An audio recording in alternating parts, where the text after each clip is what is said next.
Good morning பசங்களா, எப்படி இருக்கீங்க? சரி, இன்னைக்கு நம்ம பெயிண்டிங் பண்ண போறோம். எல்லாரும் உங்க crayons எடுத்துட்டு வந்திருக்கீங்களா? Very good. ஷின்சான், என்னாச்சு? ஏன் இப்படி படுத்துட்டு இருக்க? உடம்பு சரியில்லையா? உங்க எல்லாருக்கும் என்ன வரையணும்னு தோணுதோ அது வரைங்க பசங்களா. பூவா இருந்தாலும் சரி, அனிமல்ஸா இருந்தாலும் சரி. ஓகே. நீ என்ன வரைய போற ஷின்சான்? என்னாச்சு?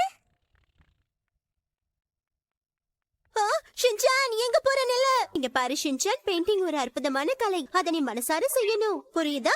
மனசார செய்யணுமா? ஆமா ஷின்சான், கண்ணு மூடி அழகான விஷயத்த பத்தி யோசி, அதை அப்படியே பெயிண்ட் பண்ண ஆரம்பி, அவ்வளவுதான். உதாரணத்துக்கு ஒரு பூந்தோட்டத்தை யோசிச்சு பாரு, அதுல தெரியுற பூக்களை வரைய ஆரம்பி, சரியா? எங்க ட்ரை பண்ணி பார்க்கலாம். வா ஷின்சான், ட்ரை பண்ணி பாரு. பூந்தோட்டம். சரி, உன் கற்பனையில இப்ப என்ன தெரியுது சொல்லு. என் பூந்தோட்டத்துல யாரும் லைட் ஆஃப் பண்ணிட்டுறாங்க. சரி, மத்த பசங்களே எப்படி வரைஞ்சிருக்காங்கன்னு பார்க்கலாம். பரவாயில்லையே நீ, நீ அழகா பூ வரைஞ்சிருக்கியே. இது பார்க்க ரொம்ப அழகா இருக்கு. நான் இத ரொம்ப கஷ்டப்பட்டு வரைஞ்சிருக்கேன். ரொம்ப தேங்க்ஸ் மேடம். கே மசாவ் என்ன வரைஞ்சிருக்கான்னு பார்க்கலாமா? ஐயோ, பயப்படாத மசாவ், நீ என்ன வரைஞ்சிருக்கேன்னு என்கிட்ட காட்டு. வேணா சொன்னா கேளுங்க, விட்டுற முடியாதுன்னு சொல்றேன். ஏடா வரைய சொன்னா வாந்தி எடுத்து வச்சிருக்க. அழாத மசாவ், அழாத. உன் பெயிண்டிங் நல்லாதான் இருக்கு. சரி, வாயை மூடு. இங்க பாரு போ, ஓ, நீ என்ன வரைஞ்சிருக்கேன்னு என்கிட்ட கொஞ்சம் காட்டுறியா? இந்தாங்க மேடம். நீ என்ன வரைய ட்ரை பண்ணிருக்கான்னு எனக்கு புரியலையே. என்ன ட்ரை பண்ணன்னு சொல்லு. இது பால் மேடம்.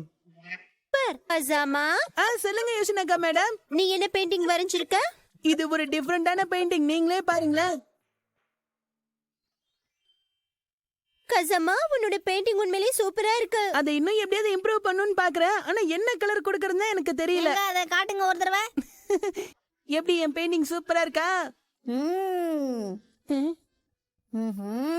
இந்த பெயிண்டிங்ல ஏதோ ஒரு பிழை இருக்கிறதே. அப்படின்னா என்னோட பெயிண்டிங் அழகா இல்லைன்னு சொல்றியா? இல்ல இல்ல, இந்த பெயிண்டிங்ல நான் கை வச்சாதான் வேலை கரெக்டா நடக்கும். பாரு. நாம இவ்வளவு நேரம் ஷின்சான் கிட்ட பேசினதுல அவனுக்குள்ள இருக்கிற திறமை வெளி வந்துருச்சு போல இருக்கே. கம் ஆன் ஷின்சான், உன் திறமையை காட்டு. முடிஞ்சிட்டு மேடம்.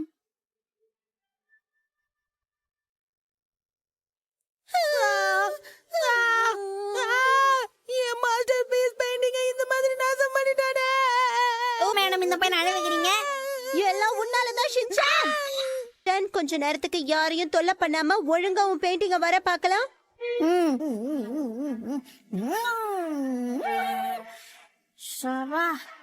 போதுமா மேடம்? எதுவுமே வரையாம போதுமான்னு கேக்குறியே? எனக்கு எதுவுமே தோண மாட்டேங்குதே. உனக்கு என்ன வரையணும் தோணுதோ வரை ஷின்சான், ஆனா ஏதாவது வரைஞ்சிடு. சரி விடுங்க, அப்ப ஏரோப்ளேன்ல வரைஞ்சிடலாம்.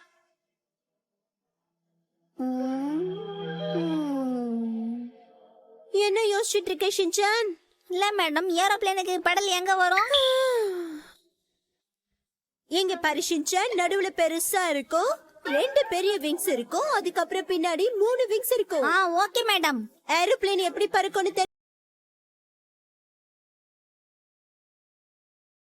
புரிஞ்சுதா? புரிஞ்சிச்சு மேடம். இன்னொரு வாட்டி அதை செஞ்சு காட்டுங்க. என்னால இதுக்கு மேல எதுவும் செய்ய முடியாது, நானே உனக்கு வரைஞ்சு கொடுத்துறேன். ஐயா, நீங்க சூப்பர் டீச்சர். இது ரொம்ப அழகா இருக்குல்ல ஷின்சான்? ஆமா. அவ்வளவுதான் முடிஞ்சது. மிட்சி, ஷின்சான் எங்க ஆளையே காணோம். அதோ அந்த டப்பால இருக்கான் பாருங்க. எவ்வளவு கியூட்டா இருக்கான்ல. தூங்கும் போது கியூட்டா தான் இருக்கான், ஆனா முழிச்சிட்டு இருக்கும் போதுதான் உன்னோட சுயரூபம் என்னன்னு தெரியும். ஆமாமா.